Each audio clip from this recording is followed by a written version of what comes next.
is April 1st, 2026. It is 5:42 a.m. So I'm continuing from my last recording, which is on IAPP Team Sussex. So this video, we're gonna focus on Harry's speech. I come across a tweet that has all of his speech. So let's go into it. Okay. Full video. Prince Harry, the Duke of Sussex keynote speech for the for the IAPP Global Summit 2026 in Washington, D.C., March 31st, 2026, and a very impressive 20-minute address to an audience of 4,000. Prince Harry, the Duke of Sussex, gave a compelling speech sharing his insight on privacy, AI and cybersecurity and digital tech, and his concern for the harm this can cause for young people, in particular on social media. He also spoke on whether today's digital world is breaking or bridging society and the role we can play in reshaping the future.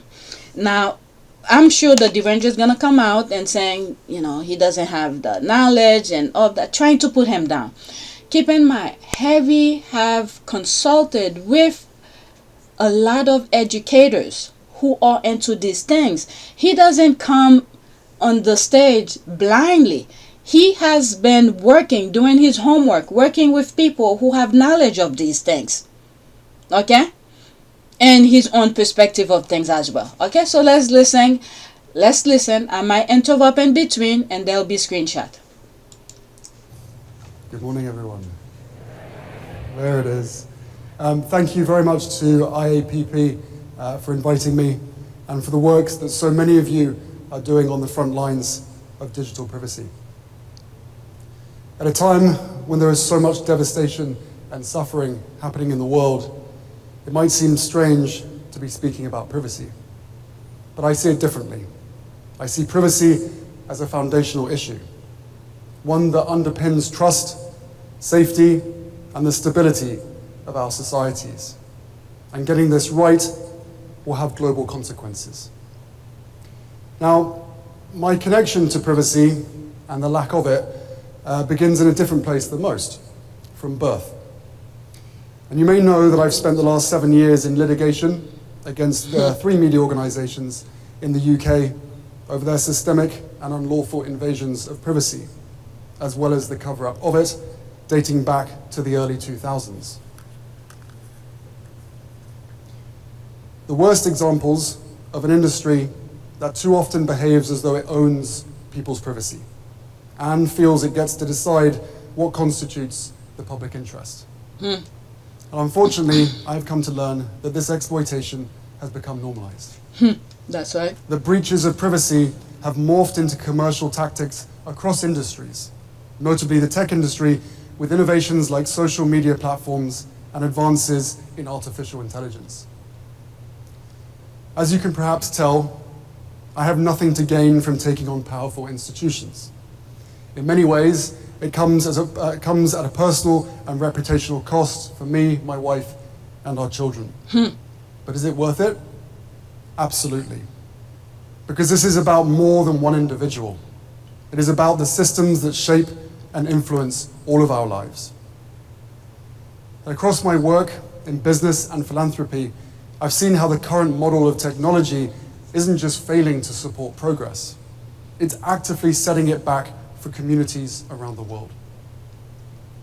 Over the last several years, I've had countless conversations with experts like you all, along with parents and young people who have experienced firsthand the loss of privacy while coming of age in our modern, increasingly online world. I've done a deep dive into the tech-fueled world in which my children, all of our children, are growing up in. I've heard harrowing stories of how time spent on the platforms of today's tech giants is leading to grave and irreversible harm. Stories that all but cancelled out any entertainment or other value those technologies were offering. Stories about how the existing so-called solutions calling for bans and blocks and parent toolkits were unrealistic and ineffective, given how interwoven tech has become across every facet of life. Stories about fears that without adequately addressing privacy across social media, we would never be able to reckon with the challenges of the next technological chapter, artificial intelligence. Simultaneously, I'm seeing constant headlines about state-sponsored surveillance, doxing of election workers and civil rights activists, and massive privacy breaches featuring social security numbers and sensitive health information. The more I learned, the more I felt my own experience with having my privacy owned was just one small example of an extraction problem that we can miss its gravity if we aren't forced to stare at it. But stare at it, we must. The challenge ahead of us all is significant and worthy of our attention. For anyone outside of this room thinking it won't affect them, think again. The good news, we are confronting this challenge and we are stronger together. This room of 4,000 people is evidence of that. This room of people with the power to prioritize privacy. You, collectively, can rewire our entire system. The fact that humans are the architects of this technology means that humans are in the position to design a better future.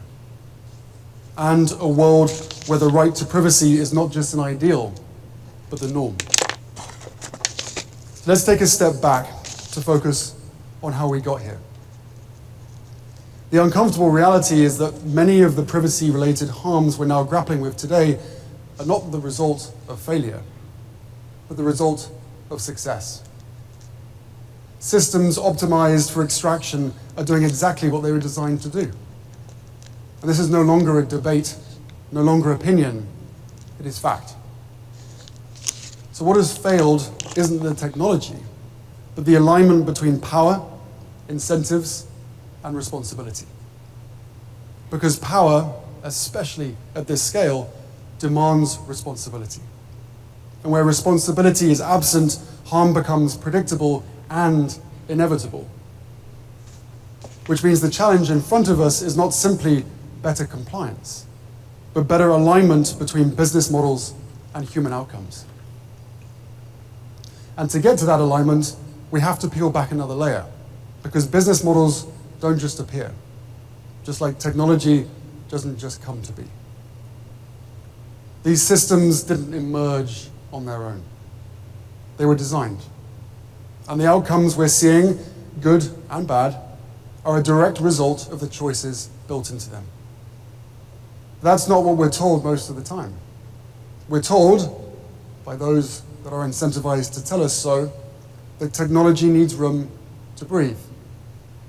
That innovation can't have guardrails, or else it will be held back from its potential. But history shows the opposite. The most transformative industries, aviation, medicine, finance, did not succeed in the absence of safeguards. They succeeded because trust was engineered into the system. Safety didn't limit innovation, it made it scalable. And we've regulated aspects of data use, but we haven't changed the fundamental reality. Participation in the digital world still requires surrendering control over your personal information. And when access depends on agreement, and agreement isn't negotiable, consent becomes a formality, not a safeguard. And even where laws exist, systems are often designed around the edges, perhaps complying with the letter while bypassing the intent. But regulation without closing those gaps risks legitimizing the very dynamics it was meant to correct. So why should some humans, especially humans with endless resources, be allowed to pass on answering hard questions when their profit is powered by the very humans they refuse to protect? Why should they receive privacy protections while victims of their actions and decisions are exploited, blamed, and harmed? From the outside looking in, I can understand that some questions around privacy are incredibly complex. Questions like, given the sheer amount of personal identifying information of children shared on social media without their consent, how can they easily reclaim their privacy before it is used to train LLMs, or worse, used to fulfill the darkest motives? How did we travel so far down the path of the custom experience that we ended up surveilling children and adults in nearly every aspect of their lives? And in a world increasingly shaped by artificial intelligence, where technology will enhance our efficiency and eventually reshape how we live entirely, will personal privacy still be considered worthy of protection? And how do we keep profit-seeking companies from using the banner of privacy to refuse basic transparency about their back-end practices and what they know about how their technology affects users? These are daunting but necessary questions. And it is a relief that there are professionals across the world dedicating their careers to answering them, many of whom are in this room today. But it is also a false notion that every question about privacy is complicated. I refuse to accept that. Some questions have simple answers. Some questions should not even have to be asked. Like, should a parent have to worry about their child's data being sold to a predator? Should a person's voice or face or innermost thoughts be irrefutably their own? Should a young girl have to worry that the man across the room is secretly recording and undressing her using AI through the lens of a pair of smart glasses? Should a government or corporate giant be able to exploit personal privacy to compromise people's personal safety or sanity? Should powerful people have more privacy rights than the people who give them that power? The answer to these questions is simply no. So, what about these? Should people feel safe in their own homes with their own devices? Is the right to privacy inseparable from a person's ability to exercise free will over their own life? Should we have agency over our own lives? The answer to these questions is simply yes. And yet none of this is playing out simply. Let's not let anyone who has an interest in keeping it complex allow us to forget those simple questions with simple answers. Too often, companies want to lean on downstream complexities to avoid upstream accountability. And if you look at the terms that govern many of today's platforms, the imbalance becomes even clearer. Users are asked to grant broad, often irrevocable rights over their data and content. Systems infer who we are, not just what we share, but from how we behave. And the rules themselves can change at any time, with continued use treated as approval and acceptance. Companies conflate repeated use with trust of the platform itself. And at that point, we have to ask, is this consent or is it structural surrender?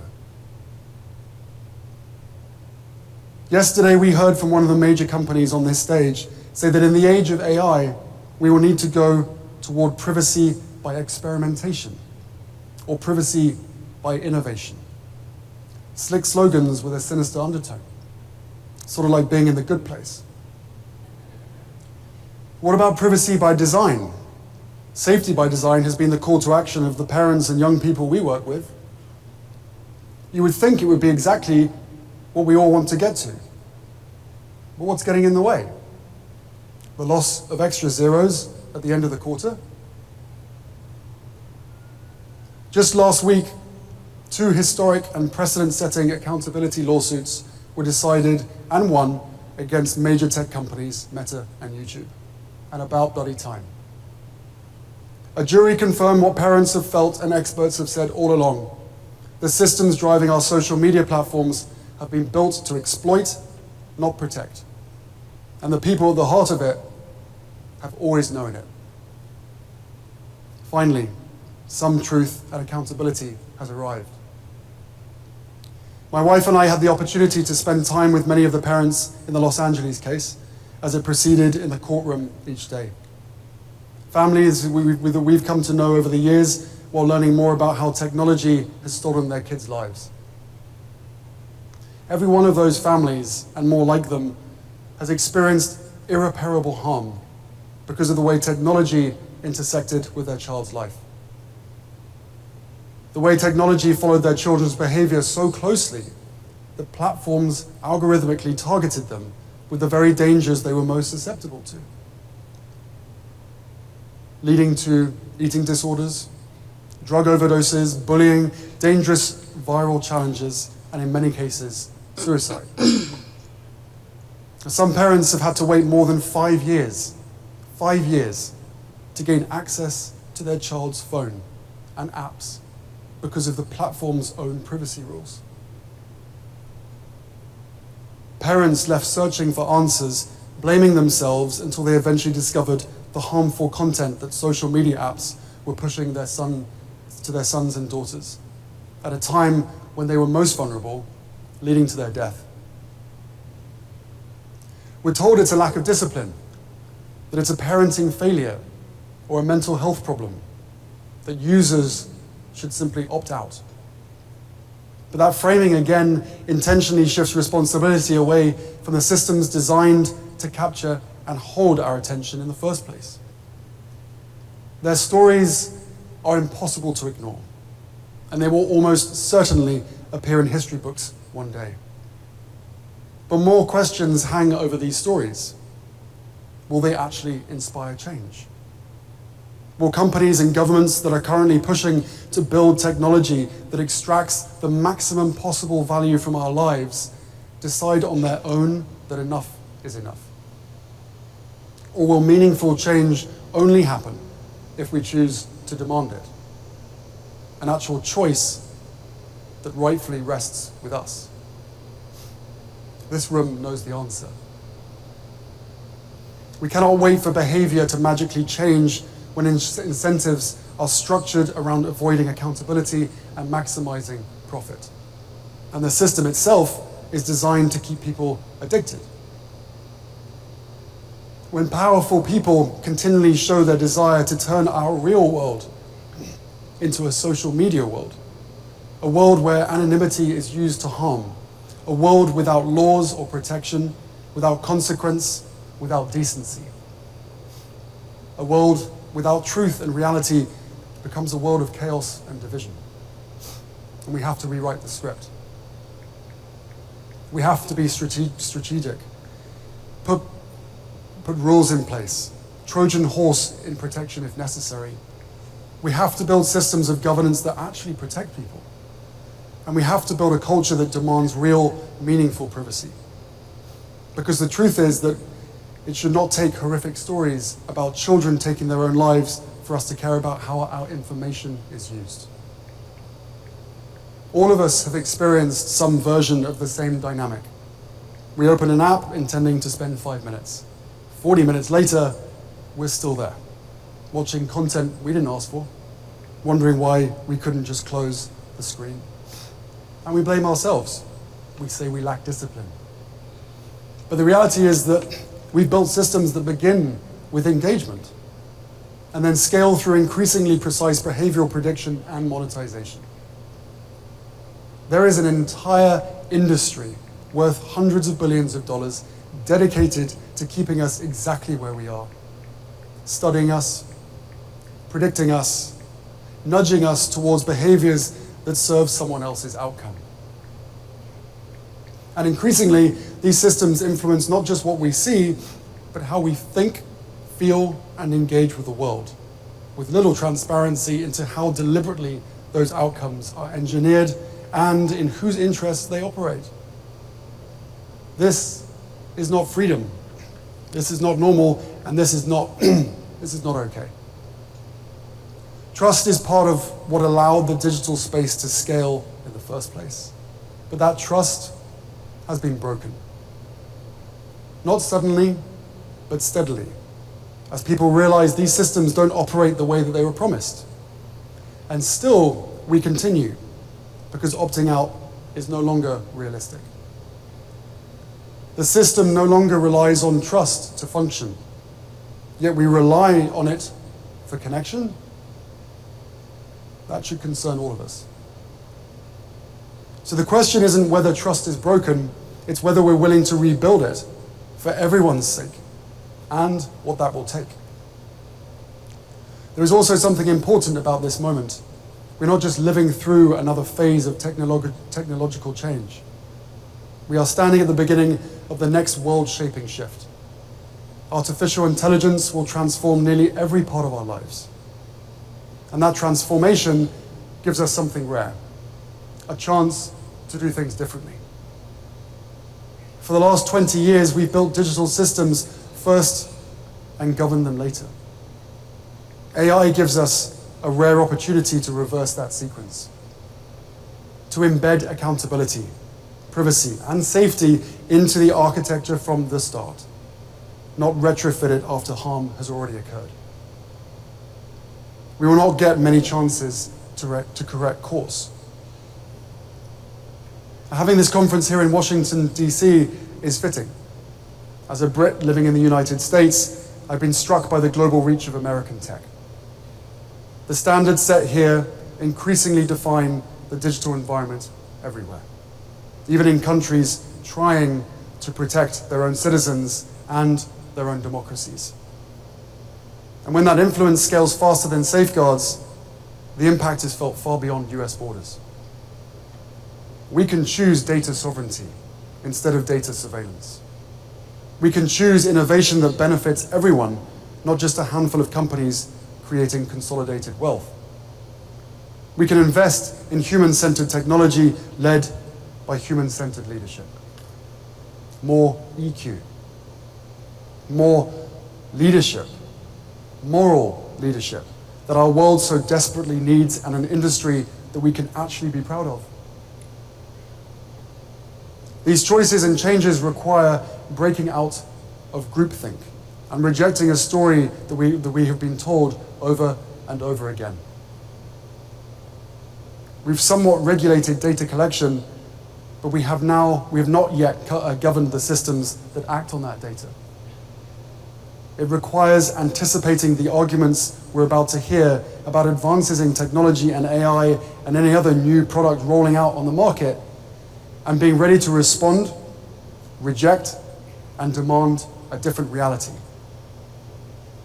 So, as you go about your time together this week, ask yourselves not whether privacy will matter in the age of AI, but whether we will build systems where it is impossible to ignore. And thank you for being the brave leaders that we all need.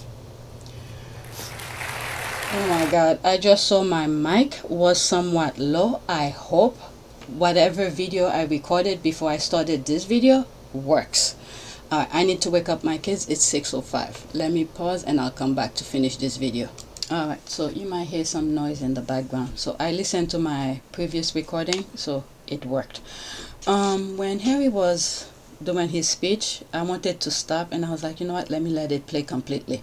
Couple things came to mind. There's a part where he said that we must come together and do certain things. I forgot how he put it, and I was thinking of the part where at Santa Bali when he did his speech, where he's like, I'll put the part that I'm thinking of with that Santa Bali speech. I must say that I can only imagine what you may have heard or perhaps read over the past few weeks.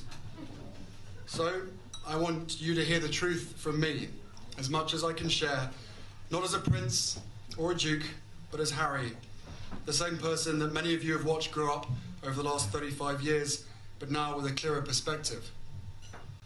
The UK is my home and a place that I love. That will never change. When I lost my mum 23 years ago, you took me under your wing. You looked out for me for so long, but the media is a powerful force. And my hope is one day our collective support for each other can be more powerful, because this is so much bigger than just us. You know, it's not just him, it's for everybody. We have to come together. I don't know, for some reason I was thinking of the Trump administration. I forgot the thought process. This is why I usually stop when I think of something.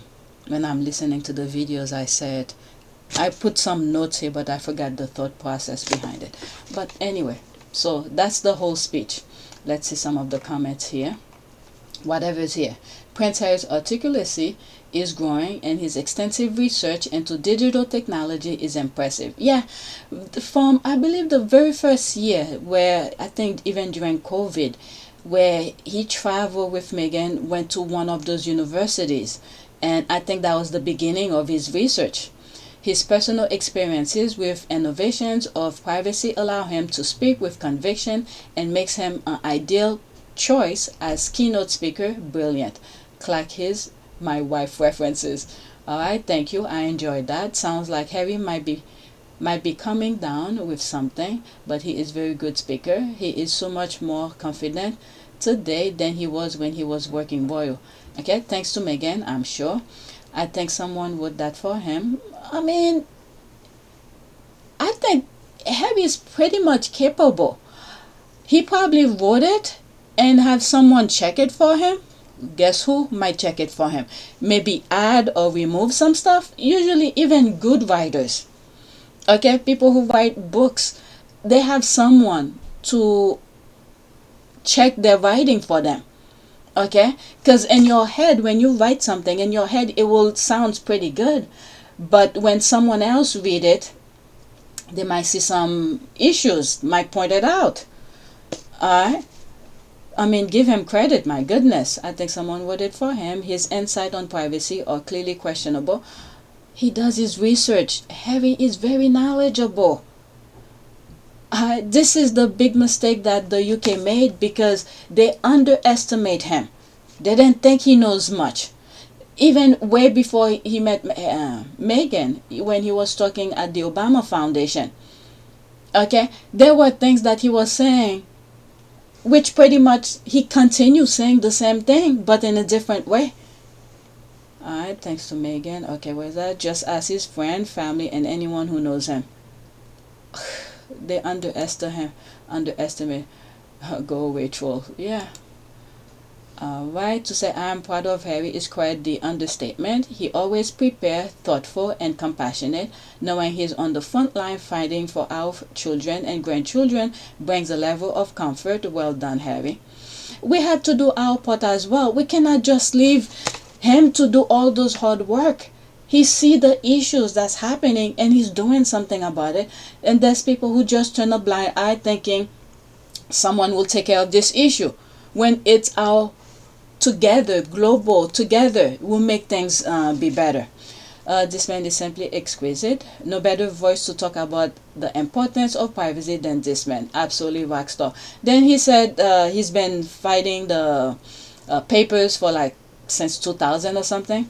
Thanks for reposting the whole speech, and you're all right. It was a compelling speech. Thumbs up. An impactful speech by Prince Harry, which was eloquent delivered. Thank you so much for sharing. Harry has come into his own with his speeches. He does his homework, works with expert on the field. Good job. Okay, this person get it. I'm glad I continue reading. I was supposed to start before. Pretty much that. He does his homework. Very impressive on such an important topic. Alright, so let's move on to the next tweet. It's only 3 tweets I'm gonna share with you, and one more after that, and then I'm done. Okay, so there's this Sussex update. Leading with humanity in a digital world. On Monday, Prince Harry joined approximately 60 young leaders studying and working toward privacy careers at a workshop hosted by Archwell Philanthropies and IAPP. One of the things I was thinking is, okay, now I see why I remember saying Trump and Social Security.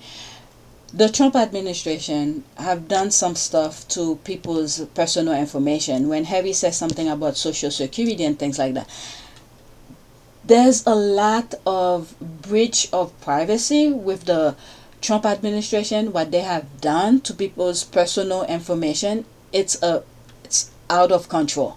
I don't know how we're gonna get back to somewhat of a alignment or something for all of this stuff to stop.